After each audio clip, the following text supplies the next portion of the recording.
So if you are a standard player, you know that it is a pretty diverse format at the moment. So I figured, why not look at the top 10 cards that are being used right now? So that's what we are going to do. This list is based off of MTG Goldfish, so take that with a grain of salt, however you want. But let's dive right into it. All right, right here at number 10 with a 25% pick, and it's usually at 3 of, is Kaido, Bane of Nightmares.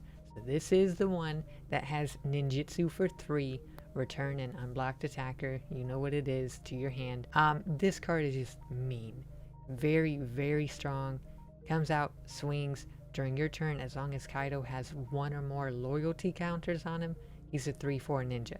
Okay, and he has hexproof, so he's really hard to get out of there when they get him onto the board. This is typically run with, you know, the whole like spyglass siren little deal, you know what I'm saying? The blue fairies. That's what it's all about. Until those fairies go away, I think we are stuck with dealing with Kaido, sadly. Okay, at number 9, we got Lithomatic Barrage. This is an interesting one. I actually have not seen this too much, but I play mostly Arena, and I don't play a ton in Mythic Rink. Well, at least right now I'm not. So I'm not sure what it's looking like. But this is a 26% pick rate. Some people use 2 copies. Some people lean towards 3. It's kind of right there, leaning more towards 3. I can see why people use it. Honestly, this spell can't be countered, okay? And it deals 1 damage to target creature or planeswalker. Deals 5 damage instead if that target is white or blue. I totally get why it's in the format, especially with things like Kaido and just these blue decks. These blue decks are running rampant. Also, the Sheltered by a Ghost decks are running rampant. So I get it. I see why it is. And red is really good right now. The aggro red strategy, very, very strong at the moment. Right here at number 8, sorry if I called the other one number 8. It was definitely number 9. But Nowhere to Run. This is a mean card. Nobody likes this card. It has flash when it enters target creature and opponent controls gets -3 until end of turn. Creatures your opponent control can be the targets of spells and abilities as though they didn't have hexproof. Ward abilities of those creatures don't trigger. Very, very good. Like, this is such a good 2-cost uncommon. Fantastic. Fantastic. You mix this with the whole bouncing strategy of, there's a bouncing strategy. You bounce the enchantments back to your hand and then replay them. You'll see as we go down the list, but super strong. Honestly, a little bit too strong. Moving along to Duress with a 27% pick rate. It's pretty good. Usually people are running 2 copies of this, but I see this more as a sideboard option, if I'm being completely real with you. If you don't know what Duress does, which I don't know how you don't at this point, but target opponent, reveals their hand. You choose a non-creature, non-land card from it. That player discards that card. I don't know how good discard strategies are going to be in this new Ether Drift era, but we will see as time goes on. But still, currently Duress is up there. I get it. A lot of people are running black decks, and Duress just fits perfectly in there, especially as a sideboard option. Next up, number 6 with a 30% pick rate, okay, and leaning more towards 3 copies usually in a deck. Cut Down. Cut Down is real strong at the moment. Really, really strong, and I'll tell you why. A lot of the fairy decks, the fairies come out and they are usually 1/1s. And also the other flyer, I forget what his name is, like Fear of Isolation or something like that. That card is a 2/3, so you can get it out of there with a Cut Down. Cut Down deals with a lot of these small creatures that are running rampant right now. I like it. I think it fits into a lot of decks, and you can sideboard it. It's a 1 cost, very cheap removal, and especially with all the ward and everything that's going on right now, 1 cost is super good for removal. At number 5, we've got Negate. 2 cost, instant, counter target creature spell. Nothing else, just boom, you're done. Nothing else. Annoying. It's got a 30% pick rate with it, usually 2 copies being thrown in the deck. If you're running blue, I don't see a reason not to run this. It's so good. You know, you're running a Kaido deck, throw a negate in there. It's a free way to block your opponent from doing something. I like it.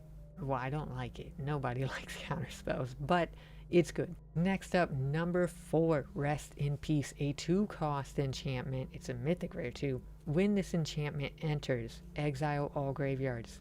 If a card or token would be put into the graveyard from anywhere, exile it instead. It's up there. It's at a 31% pick rate with 2 copies usually being run in a deck. Yeah, I mean, honestly, for a white deck, it's good. Great control of the board state. You gotta respect it. Right here at number 3, comfortably, 34%, usually 3 copies being run in a deck. Torch the Tower. Gosh, I hate this. So this has a bargain cost. You may sacrifice an artifact, enchantment, or token as you cast this spell. Scry. Look at the top card of your library. You all know what scrying is. But it deals 2 damage to target creature or planeswalker. If the spell was bargained, it does 3 damage to that target permanent, and you scry 1. If a permanent dealt damage this way, blah blah blah, you exile it. So good. You can see how Lithomantic, Barrage, and Torch are... It makes sense why they are in the top 10. Red, super strong. They have so many answers, and a lot of those answers are cheap. They're very cheap. So, gotta respect it. Comfortably at number 2 is Go for the Throat at 36% picks. Man, that's pretty good. It's usually run 2 copies of destroy target non-artifact creature.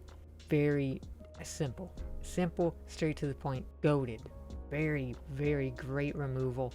Now, with Ether Drift out, I would love to see how good this card holds up over the next month or 2. You know what I mean?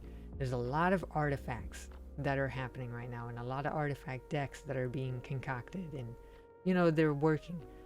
I would be interested to see the pick rate of this card, because if someone's running a lot of vehicles and artifacts and things like that, this card is all of a sudden a dead draw. So who knows? We'll see. I think things might change a little bit, but I could be wrong. Finally, at number 1, 37% of decks run this card, and it's usually at 1 copy. Ghost Vacuum. Not many of you are probably surprised, because you see this card everywhere, whether it's in the sideboard or it's in the main. Doesn't matter. Ghost Vacuum is such a good answer to a lot of decks. Exile target card from a graveyard. You just tap to do that. So they're running a discard deck that retrieves things out of the graves. Well, you got an answer for that. And the secondary effect doesn't come into play always, but when it does, let's read this. You pay 6, tap it, sacrifice this artifact. Put each creature exiled with this artifact onto the battlefield under your control with a flying counter on it. Each of them is a 1/1 spirit in addition to its other types. Activate only as a sorcery. I have won games with that effect. As silly as that sounds, it has come down to that before, because there's a lot of grindy decks out there. So, great card. Fantastic. Looking at the statistics here, you might have noticed something. There are 0 creatures in that top 10 overall pick. Isn't that interesting? They're all non-creatures, and 5 of them are 1 cost. That's impressive. Makes sense. Again, you want speedy things. It's standard format. And then 4 of them are 2 costs. There's no 5, no 6, no 3 costs, and then 1 4. I mean, it all genuinely makes sense, because black also has the most high picked cards. It lines up. Red with 20% lines up. Yeah, I don't know what to tell you. Very good. Again, this is the overall pick. This isn't, you know, just top 10 creatures, whatever. We can make a video on that if you guys want to see it. But that is it for now. Thank you so much for watching. If you enjoyed the video, let me know. Leave a like, leave a comment, do all that fun stuff. It really helps me out. And I would love to know what you think of the list. I think it's going to shake up over the next little bit, but I've been wrong before and I will be wrong again. I'll catch you guys in the next one. Bye.